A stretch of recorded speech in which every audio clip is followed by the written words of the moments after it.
قرآن مجید میں ہے ان اللہ لا یستحی من الحق، کہ اللہ تعالیٰ حق بات بیان کرنے سے حیا نہیں کرتے۔ حدیث میں بھی بعض ایسے مسائل کو اللہ کے رسول نے بیان کیا ہے صلی اللہ علیہ وسلم نے جو بظاہر حیا کے خلاف ہیں، مگر اس لیے بیان کیا کہ اگر آپ صلی اللہ علیہ وسلم بیان نہ کرتے تو لوگ ان بے شرمی کے کاموں میں مبتلا ہو جاتے۔ اسی وجہ سے میں بھی یہ ہمت کر رہا ہوں کہ ایک اور ایسا گناہ جس میں لوگ مبتلا ہیں، اور وہ ہے حیا کے خلاف، مگر ہے بہرحال شریعت کا مسئلہ اور لوگ اس میں گناہ میں مبتلا بھی ہیں، اس لیے بتانا ضروری ہے۔ وہ یہ ہے کہ لوگ شادی کے بعد بھی، آج کی نوجوان نسل زوجہ سے، بیوی سے غیر فطری طریقے سے ہم بستری کرتے ہیں۔ انٹرنیٹ پہ بیہودہ فلمیں دیکھتے ہیں، تو جو چیز انگریزوں کی دیکھ رہے ہیں کہ ان کے کلچر آہستہ آہستہ میڈیا کے ذریعے ہمارے معاشرے میں بھی آ رہا ہے۔ اللہ کے رسول صلی اللہ علیہ وسلم نے لعنت فرمائی ہے، ایک روایت میں ہے کہ اللہ اس کی طرف دیکھے گا نہیں کہ جو اپنی زوجہ سے پچھلے راستے سے ہم بستری کرے گا۔ یہ بیماری بھی، یہ گندگی بھی لوگوں میں پھیلتی جا رہی ہے، خاص طور پہ جن کو لڑکوں سے بدفعلی کی عادت پڑ جائے تو وہ زوجہ سے فطری راستے سے ہم بستری نہیں کرتے۔ اللہ نے فرمایا کہ نساؤکم حرث لکم، یہ تمہاری زوجات ہیں، بیویاں ہیں، یہ نسل بڑھانے کے لیے ہیں۔ تو اسی راستے میں انسان اپنی خواہش کو پوری کر سکتا ہے جس راستے سے نسل بڑھتی ہے، اس کے علاوہ کسی اور راستے سے اپنی خواہش کو پورا کرنا یہ حرام ہے، گناہ کبیرہ ہے، گندگی ہے۔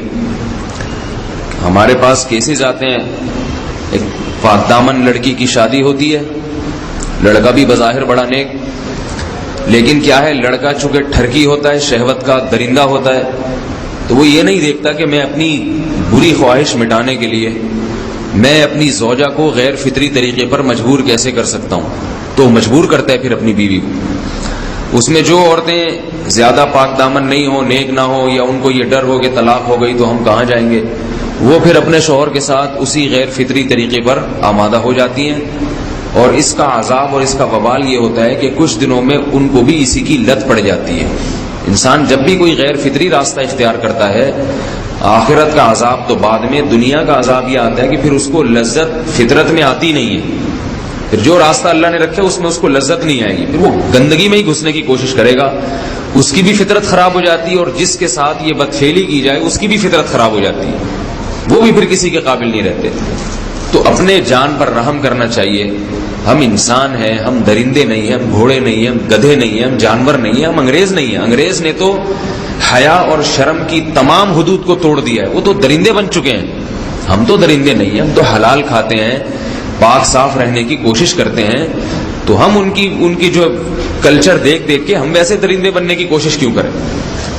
تو یہ بہت بڑا وبال ہے، بہت بڑی برائی ہے جو ہمارے معاشرے میں آہستہ آہستہ جڑ پکڑتی جا رہی ہے، اور اس سے بیماریاں بھی پھیلتی ہیں۔ غیر فطری طریقہ ہے، بیماریاں بھی پھیلتی ہیں۔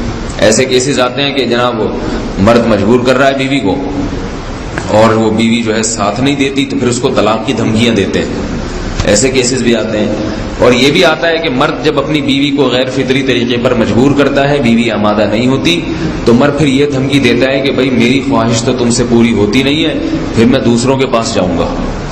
تو یاد رکھیں، جس عورت کا شوہر یہ دھمکی دے اس کو کہ میں زنا کروں گا اگر تم نے میری خواہش پوری نہیں کی غیر فطری طریقے سے، تو عورت اپنے شوہر سے کہہ دے کہ جاؤ تم کہیں اور جا کے منہ کالا کرو، تمہاری فطرت میں گندگی ہے تو یہ مجھے گندا بنانے کی کوشش نہ کرو، اس کو زنا کرنے دیں، وہ اللہ آخرت میں اس سے بھگتے گا۔ ہر بیماری کا اللہ نے علاج رکھا ہے۔ اللہ کے رسول صلی اللہ علیہ وسلم نے فرمایا، صحیح بخاری کی حدیث، ما انزل اللہ من داء الا انزل له دواء، کوئی بیماری ایسی نہیں ہے جو اللہ نے نازل کی ہو اور اس کے لیے دوا نہ رکھی ہو دنیا میں۔ تو اگر کسی کو ایسی لت پڑ گئی ہے غیر فطری کام کی، تو اس کو چاہیے کہ وہ اپنا علاج کرائے، ڈاکٹر سے بھی رابطہ کرے، اور سب سے بڑا علاج یہ ہے کہ کچھ وقت صبر کرے گا، چھوڑ دے گا کچھ عرصے کے لیے، تو خود بخود آہستہ آہستہ صحیح ہو جائے گا۔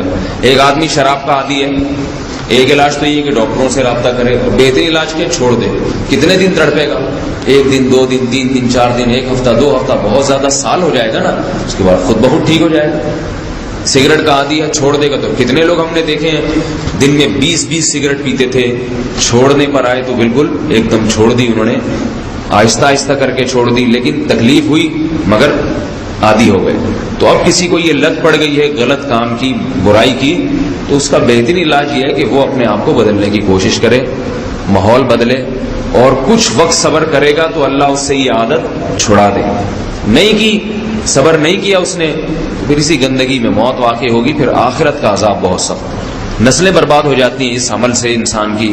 تو بات حیا کے خلاف ہے، مگر یہ کہ ایک بزرگ تھے وہ بات فرما رہے تھے، تو کسی نے پوچھا کہ حضرت آپ حیا کے خلاف بات کرتے ہیں، تو انہوں نے فرمایا تم بے حیائی کے کام نہیں چھوڑتے، ہم اس چھڑوانے کے لیے بات کریں تو ہم برے ہیں، اور تم کام کرو تو بھی برے نہیں۔